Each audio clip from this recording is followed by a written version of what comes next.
वैवाहिक जीवनातील वादविवाद, मानसिक किंवा शारीरिक छळ तसेच विवाहबाह्य संबंधातून काही वेळा गंभीर स्वरूपाचे गुन्हे घडतात. या कारणांवरून कुटुंबातील एखाद्या व्यक्तीनं आत्महत्या केल्याचं काही प्रकरणांमध्ये दिसतं. इंदूर शहरात याच कारणावरून एक गंभीर प्रकार घडला. तेथील एका महिलेनं तिच्या हातावर सुसाईड नोट लिहून आत्महत्या केली.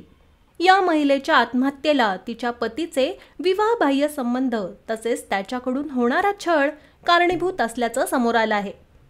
पोलिसांनी या प्रकरणी दोघांना अटक केली आहे. घटनेचा सखोल तपास सुरू आहे. पोलिसांनी दिलेल्या माहितीनुसार या महिलेचा पती आणि त्याची मैत्रीण त्रास देत होते.